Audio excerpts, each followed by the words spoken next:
Podcast Nation, we got an episode here that is special as far as I'm concerned. It's something that I was extremely moved upon years ago when I got introduced to the concept of the Phoenix and then hearing them speak at the CrossFit Health Summit. And so I am really privileged to bring Jackie Helios in the mix, deputy executive director of the Phoenix. Welcome to the show, Jackie. Thank you so much. I'm excited to be here. I knew meeting you at that first CrossFit Health Summit was going to be something special. As soon as I met you, I knew we had a Oh, connection. that is very sweet of you to say, and I felt the same. And it was just, you know what it was, Jackie, is that I feel like you guys take you would never say no. Like you were go above and beyond to get your results. You were not going to sit on the sidelines and just say, "Hey, this is supposed to be." I don't know. This is when it comes to recovery, when it comes to improving people's health, it's got to be this formula that we've been told for years. It's where you guys saw fit, and the amazing things you're doing for people's lives to me was just I don't know. It just really was touching. So maybe Jackie, just tell me a little bit about yourself. Like, how did you get into the world of recovery? Your background. I know you. I believe you're a social work background, if I'm not mistaken. But how did you get into this landscape? Yeah, so I started out as a social worker. I was really drawn to working with kids. I think from a very early age, myself, I started seeing that, what was out there wasn't working for kids, and there needed to be some kind of new and different approaches to helping kids really address trauma. And I think I got from a very early age, again, that trauma was really at the heart of it. Even as early as high school, I was a peer counselor, and I worked with a lot of my friends, frankly, and tried to support my friends who had been abused by a parent or had been dealing with death or divorce in their family or substance use. And so I think I got a real kind of early exposure to an understanding that these challenges run deep and that there's some challenges too around access. So I pursued a career in social work, thinking that maybe I could go and help kids really access some really quality support. And I chose social work really because I as an undergrad I studied sociology, and I really see people within the context that it's not just the brain or the biology, but you have to really look at the bio, psycho, social, spiritual elements that surround an individual and think about strategies that really tap into all of those things. So fast forward a little bit, I was also a rock climber. I met this gentleman named Scott Strode. He was a person in recovery. We became friends and climbing partners. And he was really frustrated by the lack of access to services and this idea that when people would go through a treatment program, on the way out, they'd be handed a 12-step meeting list, and, it was sort of like, good luck to you. And it didn't mean that the people in the treatment industry didn't care. People cared tremendously, but that was sort of where things left off. And so we just started talking about how we might fill some of those gaps. And initially, I was a little reluctant. I always talk about how Phoenix found me. I didn't necessarily find the Phoenix. I am not a person in recovery. I've had family members who've struggled, and I've worked in clinical settings, but my heart initially was really in that kind of clinical world. And the more we talked about it, the more it became clear that the gaps weren't necessarily in the industry, but they were more kind of culturally and uh, barriers for people to understand what they needed to do for themselves. And so we started thinking, like, how can we mainstream healing? How can we leverage the learning we've from being a clinician and apply it in a community, through a community model? And we also started understanding the complexities around loneliness and isolation and how people needed to be connected. And so I ended up leaving social work practice to become a researcher. That happened at the same time we were launching the Phoenix. And frankly, the rest is history. I found myself enthralled by the research, really moved and motivated to apply learning, to look at models, to create something that had never been created before. And I got to tell you, I didn't do it alone. I would bring a lot of these ideas and kind of the learning from the research side to match people's experiences in their own lives. And together we really created the Phoenix. And I think that's the magic underneath my partnership with Scott as well, is that we're a really good sounding board for one another to move things from that intellectual state into actual practice. And we've continued that with the Phoenix. We really empower people. We're not here to tell people what to do. And so the Phoenix is a sober active community. We help those folks who have been impacted by substance use and mental health challenges build lives of meaning and purpose. And we do it through community. We leverage the intrinsic transformational power of connection and meaningful activities. And those meaningful activities could be CrossFit and yoga. It could be music. It can also be volunteering or being there just to support someone. And so this idea of helping and volunteering is really critical, not just to the success of our model from a scaling standpoint, but because we believe in people as the real solution to a lot of the challenges that we're facing. And I'm sure as a doctor, like you tell people they need to work out, you tell people they need to eat better, but how often does it really happen? People go home, maybe they're surrounded by fast food restaurants, or they're moving really fast in life, or they don't have healthy influences, and it's really hard to make those things happen. The community that the Phoenix has developed makes those things accessible. There's accountability, there's support, and it's all within the natural environment. Wow. Wow. Jackie, this is hearing you even illustrate all like your story and why joining forces with the Phoenix and what they're all about to me is just so moving. And one thing that I just really hung on to, which I think a lot of folks don't always consider, is that you look at things holistically. Like you said it yourself, actually, that for addressing people's ability to heal, it can't be siloed. You can't be just focusing on Yeah. one or two things.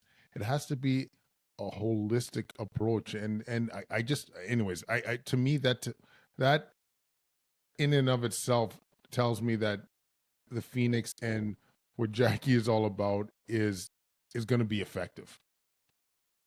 Yeah, no, it's incredible. So if just taking a step back too, then Jackie. So say you are somebody that is struggling with substance abuse or mental health concerns. Walk me through like when you whether you log on to the Phoenix, whether you make a phone call, like how does this operationalize?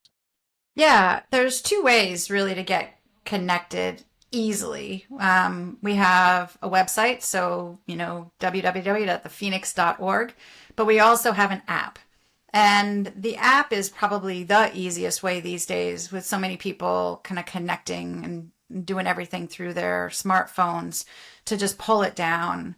And once you log on, you create an account and then you can access everything we have to offer. And in that app, when you log on, you can see events that are happening near you.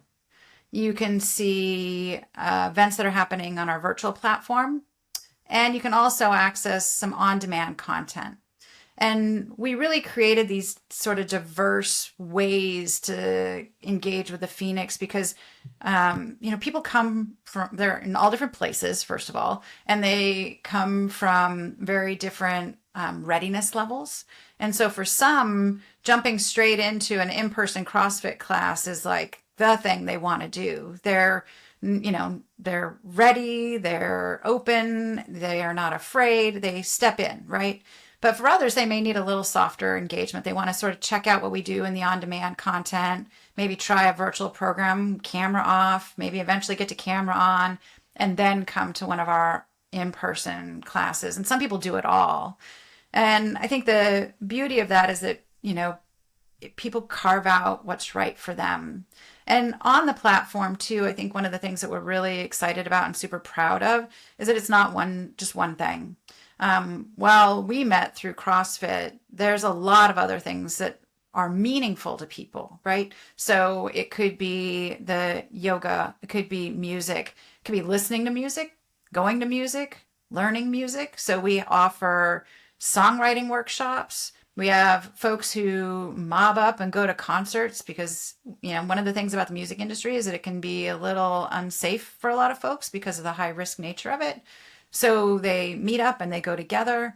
They do drum circles in person or online, just different ways to engage. And music, like fitness, is intrinsically healing. And, the other types of things that we do are social events because, like, people just need a safe place to connect. A lot of times, whether you're struggling with the stigma associated with depression or even anxiety in social situations, or substance use, like being in an environment with other people can be really scary. For a lot of folks, they can't do it without a beverage in their hand. And so by being part of the Phoenix, you start to learn how to do it without having an alcoholic beverage in your hand or, smoking some weed before you come so that you can manage your anxiety because everybody else like you is in the same place. And when you walk in the door, whether it's virtually or in person, you're welcomed. You feel safe and supportive right away. So that's what you find when you walk in the door. The other element that makes the Phoenix app really exciting for us is this: we have a volunteer side of the app. So we couldn't do what we do without volunteers. There's no way, and this is one of the things we can get into when we chat about healthcare more broadly. There's no way we could scale the Phoenix's impact if we had to have staff running every single thing we do. Even though it's a group nature and you can serve more people through a group activity than you can one-on-one, it still won't allow you to reach as many people as you want. And when I started doing the math, we launched in Denver and I'm like, okay, I want to scale to California. If I use the model we have in Denver, how many staff would I need in California? I would have needed 1,000 people. I would have had to hire 1,000 people. That's not sustainable. It's not possible. And we knew that volunteers were our biggest strength. So we said, well, what if we just tried that? So we started experimenting with volunteers. And what we found in our research was that the volunteer programming was as impactful, if not more impactful, than the programming led by our staff. And so now we have a side of the app where somebody can raise their hand and say, I want to help out. It's a quick process of getting oriented, a handful of videos. I think the first in videos are about 7 minutes long. It's really easy. We want anybody anywhere to be able to raise their hand and start doing Phoenix. There's a lot of other trainings that are in there and that are coming that kind of round out the volunteer experience. But that way, whether you're in New Mexico or South Florida, you can raise your hand and bring what you love, what's meaningful to you, to other people within the community. So those are the kind of key things you'll see. And the last thing I'll say about the app that I think is really powerful is that we just started experimenting by pulling partners onto the app. So we've got just about 20 partners on the app now. And what that looks like is you may want to access a recovery coach or a recovery meeting, or you may want to work with someone on listening and communication skills so that you can deal with your trauma. There's an organization called Seek Healing, for example. They're phenomenal in terms of how they help people learn how to listen and process their emotions.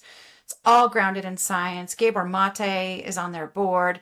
Like, we're bringing organizations that are A-game transformational onto the app so that you can walk in one door, you can access the power of the Phoenix community, but now you can access an array of service partners so that you can find what you need when you need it. And we have a goal of having 100 partners on the app by the end of the year and 5,000 in the next 5 years. Holy macaron. Jackie, so many things to discuss here. Number one, I like how people can personalize their recovery.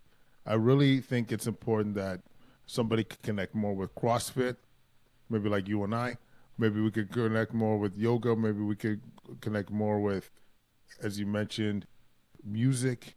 But having that portfolio, having that option, to me is great because I just think we in medicine in general, we got to pull away from formulaic approaches. We gotta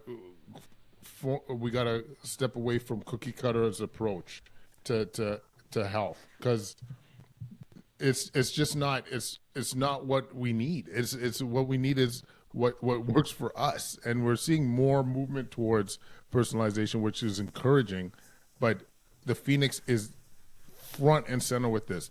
The second thing I want to highlight is the I think I think one one of the things that is just really I'm connecting with is the agency you're giving people, the ability to think that I'm putting my recovery, my life in my own hands by going to these meetings, but at my pace, by finding that menu for myself that's going to work well for my recovery, and having the volunteers that I'm sure have gone through similar shared experience that now they get connect with, and so I think it's so empowering. And then third, when I'm like, and maybe this is a bit out of left field too, Jackie, but I'm just thinking this is a model for health in general. Like I'm just thinking about Yes. how when we look at so many of the struggles in our society, I'm gonna just pick on metabolic health for now, just because it's huge um, a huge concern in our healthcare system currently that carries a lot of unfortunately negative health outcomes. But you know, in the U.S., 88% of the population is metabolically unhealthy, and no one knows where to go, and they try and attack it alone. They go on their Instagram feed and say, "Okay, I'm going to start fasting, or I'm going to start vegan. I'm going to do this CrossFit workout for 10 minutes, whatever it might be." Whereas if we could foster that sense of community, we could create that agency in people. We could make it accessible, which that's the other thing, Jackie, that you guys are doing that is luscious. This is to me that's another like a high level concept that the Phoenix is throwing down that we need to consider.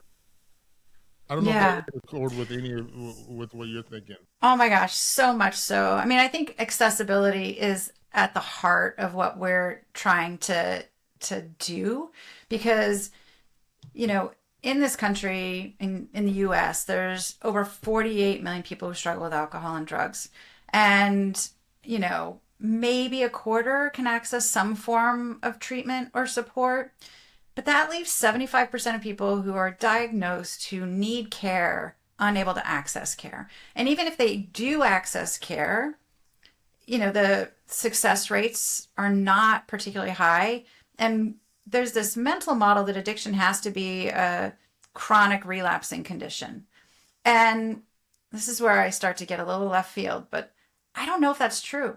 I I've I always don't know if that's like true. like I've said the exact same thing. Like just hypothetically speaking, we've had in our lives we've had alcohol abuse, and and I know there's that general rule, one, you can't have that one drink or whatever, and but yeah, I'm like, I don't know what that's based on. Yeah.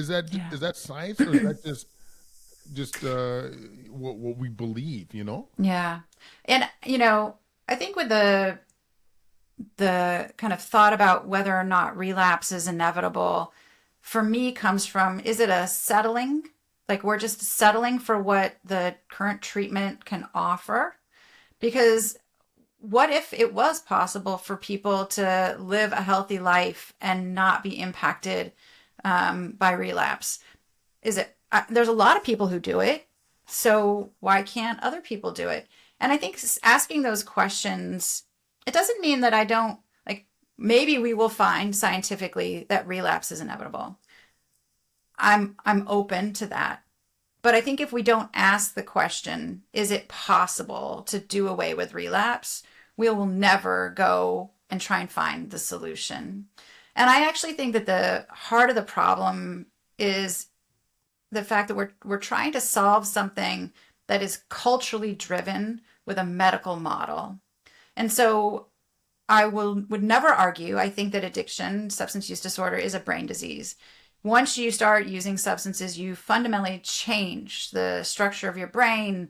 The dopamine reward system is thrown into chaos. Like, it is truly a disease of the brain. Just like if you eat too many hamburgers, your heart disease is going to be provoked, right? But culturally, we create the expectations that you should, rely on alcohol to feel less anxious about a social situation, that it's a good way to cope with stress, that, like we put these things out there that are sort of socially constructed. Just like we put, fast food restaurants and, you know, bars and things in impoverished communities, right? Like, that's something that socially and culturally we as a society do. Now, what if we change some of that? Like, what if we change some of the culture and we focus more on connection and on wellness and on how we affect one another rather than expecting individuals to cope with an uncomfortable and unhealthy cultural norm around how alcohol is in society? Anyway, that may be a little bit too deep for the conversation, but I think that we have to ask questions and be open to other ways and other answers, because what we're doing right now doesn't work. It's not good enough. We're losing a loved one every 2.3 minutes. That's unacceptable. We don't want to accept that when somebody's struggling with cancer. Why would we accept that when somebody's struggling with a substance use disorder? We are innovating in oncology treatment. We're not innovating in addiction recovery. We're not innovating in mental health. We don't invest in it. We ask for everybody to come along with these evidence-based practices that are out there and do that one thing that's been proven. But that one thing that's been proven isn't working. And if you can't access it, it doesn't matter how good it is. It doesn't matter if it's proven. And I don't know about you, but we were doing some stuff during the pandemic and trying to look at like why people, what kind of services people needed. And there's a lot more access to different services available, but people were still not accessing them. So there's a lot of reasons why people don't access healthcare. And it may be innate to the healthcare industry, or it may be innate to some other reason. But what if we were to build healing outside of the healthcare system so that it reinforced? And so that we let the healthcare system actually deal with the things they need to deal with. Like if somebody's struggling with suicidality or they need medical detox, they need healthcare. They need that clinical system. But if somebody needs support today at, 1 a.m., not to go out and drink, they need a support system that's accessible to them when they need it. And so I'm sorry, I'm on a little bit of a rant, but I just think there's a lot of room here for creative destruction, for innovation. We innovate in all these other industries. We don't do it here, and we need to ask questions that are provocative so that we can get there. And I like the attitude, Jackie, of taking the power back. Like, Yep. not waiting for permission, not waiting for the green light from whoever to try and create some innovative solutions here. This won't, I'm just telling you from someone that's in the medical field, it's all snail's pace. It's Yeah. all molasses. And if you're thinking of substance use abuse, substance use disorders, we're thinking about mental health concerns, especially over the last half a decade. It's not getting better, folks. And do we sit on the sidelines? Do you say one person every 2.3? What'd you say? 2.3 minutes. Every 2.3 minutes? I mean, I just had a friend telling me about their loved one struggling with substance abuse and how it's breaking up their young family and getting themselves bankrupt and all, like the level, like, because it's not just the life, it's like the level of disturbances, Yep. like it's like a ripple effect because the family is disrupted, the children disrupted, the jobs disrupted, the source of income's disrupted, and to me, it's a clear cry that we need to do something more innovative, and so this is why I really, oh, Jackie, like I just think there's there's a model here that can be replicated, not just when it comes to mental health and substance use. I think this is a model here that can be amplified in other areas of healthcare, and I think it's going to take some like it's going to take some courage here to try and do some things here that's outside the box. Yeah. We also have to do research, and I think that's something that's been part of the Phoenix since day one is really looking at the data. And one of the things we look at that I think you'd be interested in is through this empowerment approach that we have, when we look at health outcomes and we compare the health of our Phoenix members at 3 and 6 months with folks in broader society, their health is better even though they have trashed their bodies and their brains for years sometimes with substances, they report better physical health than the average person. And we looked at our model too. You had talked about like this idea of, this model being more applicable beyond just folks who are struggling with substance use disorder. So we started inviting folks in who don't have substance use disorder. We widened that door to include folks who are struggling with mental health challenges. And then we widened it even more and we said, okay, like family, friends, people who work in the industry, like we want everybody to come in and at least experience the Phoenix. And we have a substantial data set now and are able to look at outcomes for folks who are not in recovery with those folks who are. And what we found is that folks not in recovery are experiencing improved health, mental health. They're more connected. They have hope, meaning, purpose, like all those things that allow us to flourish in life. We're seeing it in our non-substance use history members as well. And so I think that you're spot on about this being scalable. And frankly, we're hoping to be a bit of a disruptor in that space by bringing these other providers in.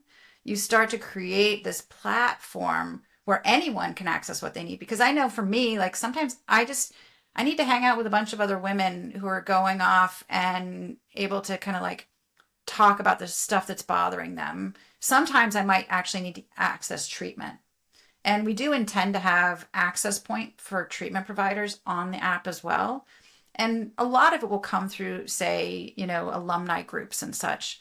But that idea that you can walk in that one door and you can get what you need when you need it. And it can be as simple as somebody to connect with, to go to a concert, or as advanced as a pathway to find a provider who's going to help you with your depression because you're feeling suicidal. Wow. And Jackie, what? So say you're somebody that wants to lean on the Phoenix. How much does it cost them? It's free. It's legit free. I Legit thought free. it was, but I was just like, as you're saying all these things, I'm like, it can't be free. Can't be free. I mean, I think, that the anything that we provide, we guarantee that it's free. All the community, the connection, the activities, all of that is free. And it's free because we have amazing donors. And so I will like this is a shameless plug. Like we survive and we provide what we provide because people give. And you can go to thephoenix.org and you can donate. So please do. The app, at this point, we are providing access to our partners for free because we are about increasing access. We don't have to provide clinical services. We don't have to provide alumni services or recovery, coaching services because we have partners who can do it. And so we're simply skinning our app and creating microsites for all of these different partner organizations. And then they can provide their programming. I cannot guarantee that their programming is free, but I can provide access to it and to a community that can hold you if you get stuck on a waiting list with a lot of other things that you can do so that you can continue to evolve and self-actualize in a positive way, even if you find yourself waiting for treatment. I'm blown away. I'm blown away. This is incredible. Like just the once again providing the service, but also providing the connections, piecing it together to be able to uh, fill the needs of your clients. I'm just Yeah, I'm a bit speechless, Jackie. But so how how big are you? Like how when I'm hearing all these things about expanding to different areas of the country, and are you at this stage open to folks all throughout the country, North America? Like how what's the scale at this current state? Yeah, we the current member base is about 400,000 members. We What? have just under probably 50,000 active users on our app every month. We set a goal for ourselves to grow the community to 1 million people by 2025. And at this point, we're on target for that.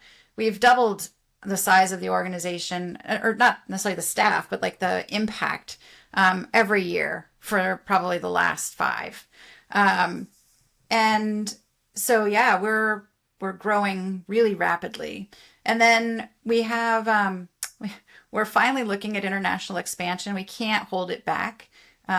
We have volunteers, in the UK, in Canada, Ireland, kind of all over the place. And so we're now at this point where we're trying to figure out all the legal challenges of data and management of data so that we can really become a global entity. Holy snapple sauce. You will, and I have no doubts that you will be a global entity. Just hearing you speak and this leadership, like this ability to take the bull by the horns, like where did this come from? I must say, like, is it just, like I've always wondered this, a lot of people talk about leadership. Is it innate in you? Were you were you inspired by something? Like I'll just speak about selfishly. Like I personally never viewed myself as a leader until there was a sense of duty, a time where we just felt like we had to do something and not sit on the sidelines. So, what is it in you, Jackie, that helped build this? Yeah, I mean, I was not a born leader. I was a shy kid, awkward kid. Like this was, behind the scenes. I thought about being a teacher and I was like, no way. I don't want to be in front of a classroom. I ended up as a therapist because I'm like, oh, one on one, I can do that. Like I can be in relationship. I never thought that I'd be, running a national on the verge of global organization. I think there are a couple things like you. I had a moment, and Scott and I talk about this all the time, where it was, if not me, then who? And if not now, then when? And that is a mantra that I think has lived with us for a really long time. And, the things that keep you up all night, right? Like we would get emails and phone calls from families who had lost people. And that idea of expanding to California with 1,000 staff wasn't tenable, right? Like we couldn't get there fast enough. And so we started to just ask ourselves these questions about like, even if Phoenix were 75%, 50%, frankly, 25% the quality it was when our staff led it, but we could reach millions of people, it's still better than what they've got. I'm excited that our research actually shows that it's equal, if not better, than what it was when it was staffed. So, like, now I'm really psyched.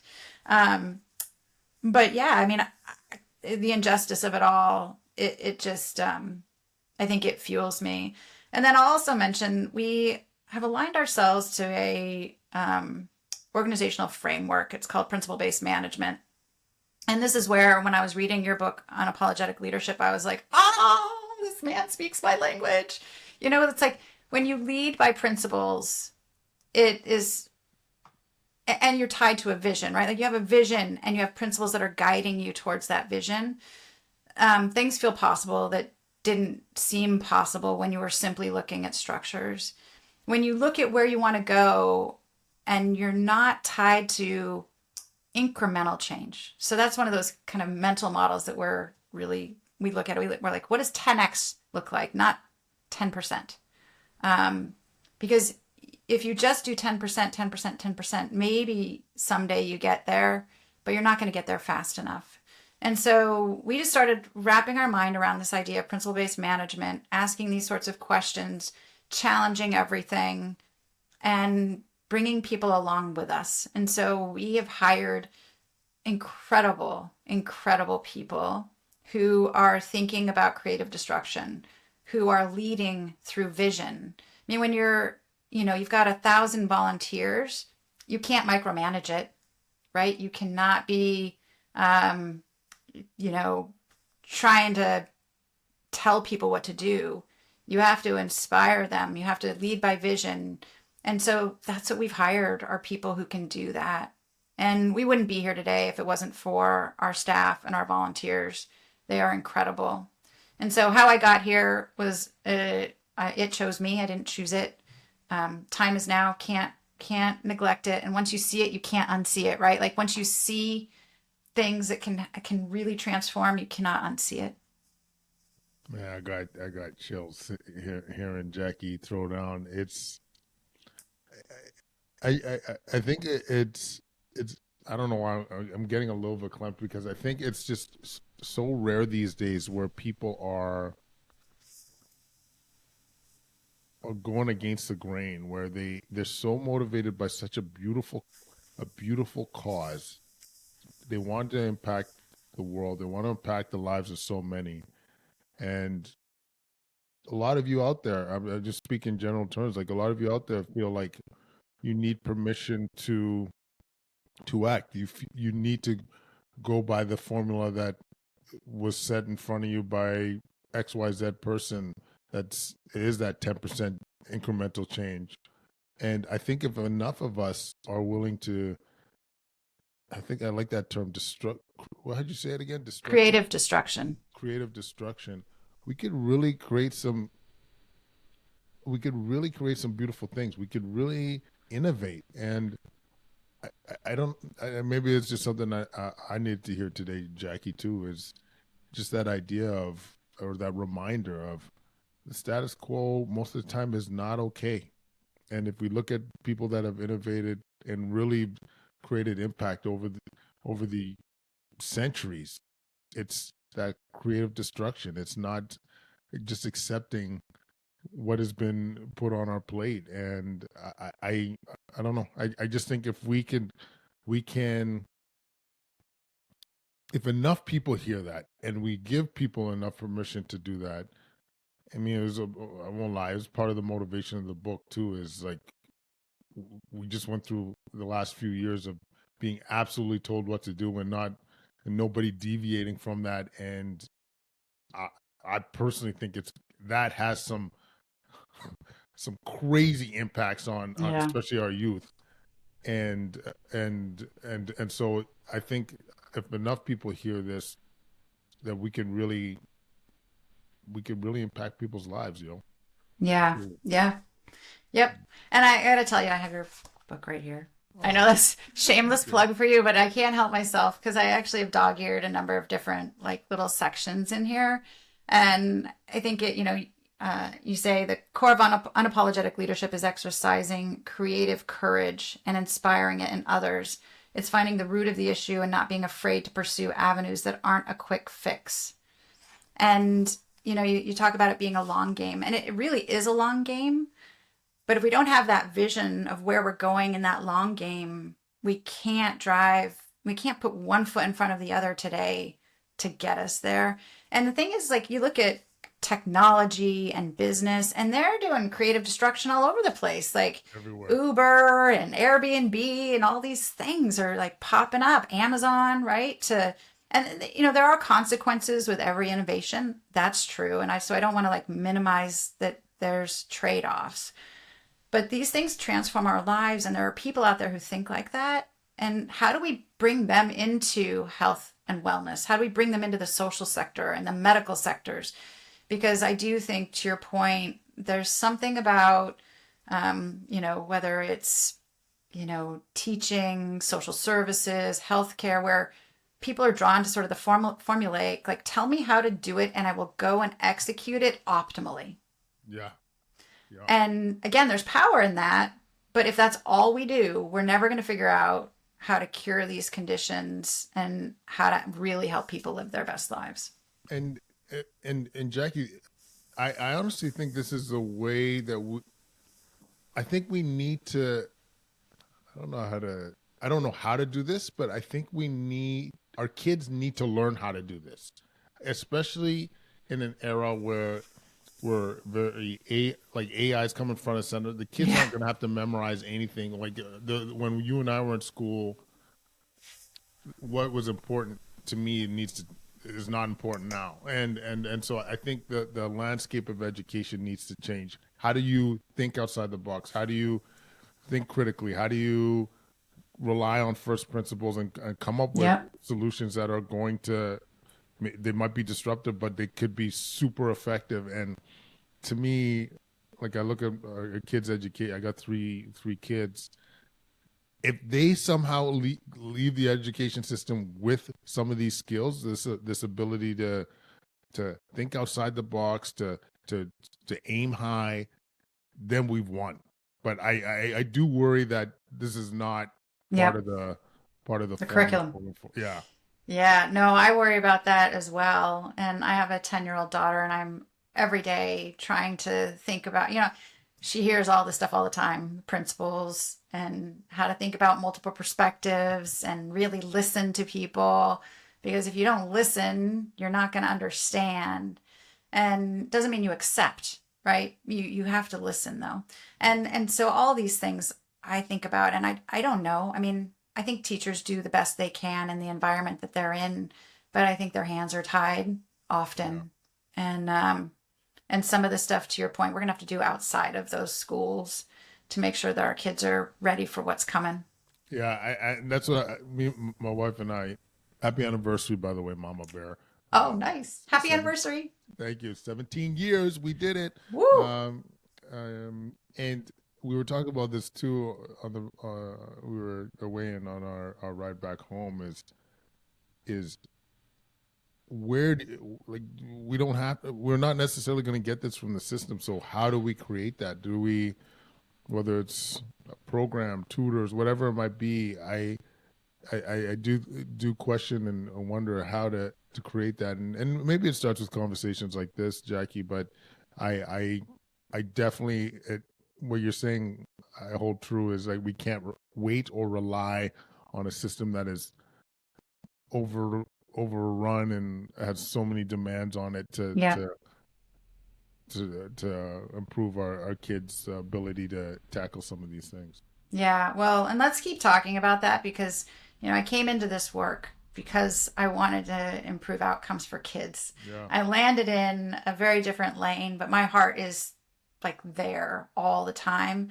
And I think a lot about how the work that we're doing at the Phoenix um, will improve outcomes for the next generation, right? Because when people absolutely. start to feel healthier and they understand, we use this term psychological safety, but like if they can feel safe and supported and connected in their own homes, that's going to set the tone for people, for kids to grow up healthy. And so we're really hoping that what we're doing has an impact. But we also recognize that there's going to be a day when we get into the game of how do we empower kids, Mhm. because they are the next generation. And so we should stay close on that. And maybe we should get together and plot some creative destruction. I don't know. I think we're cut from the same cloth. It's funny because I used to want to be a pediatrician. That was my original goal, and then kind of pivoted as I got more exposure. But yeah, this idea though, Jackie, what you're saying is going to impact the next generation. I have no doubts about this because that's a trickle down effect when you and like the structure, the impact that you're having on the current like parents that are a lot of your clients will have children, right? So I have no doubts about that the Phoenix is impacting the next generation. But Yeah. wow, man, this has been an incredible interview, Jackie. I you've inspired me. You've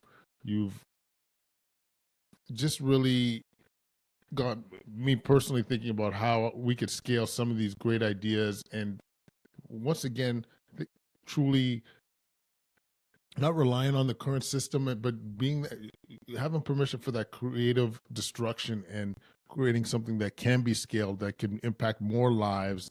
And so I just really want to thank you for taking the time to highlight the amazing work the Phoenix is doing. And one more time, where can people get a hold of the Phoenix, and of maybe of yourself, of Yep. any awesome things that you're doing? Yeah, so thephoenix.org is the website, and we also have an app called The Phoenix. Um, and you can just pull it down and get connected that way. I'm on the app, so you can connect with me there. You can also email me. It's jacki at thephoenix.org. And I'm happy to continue the conversation with anyone. And I also say, Kwando, like, we're in this together. It's so refreshing to have, to hear other people who think like we do, because it gets a little lonely sometimes. And I'll say we don't have it all figured out. Like, we are constantly learning and evolving. And I think, we're making mistakes. And even you asked about leadership, I've made so many mistakes, right? Like, and I learned from them. I think if we don't learn from them, we're not evolving, but we have to do it together. So I'm just grateful for this time with you, and for the work that you've done as well. And so thank you so much for having me. Wow. Thank you. I'd be blushing if I could, Jackie. I'd be blushing if I could. Thank you so much. Thank you.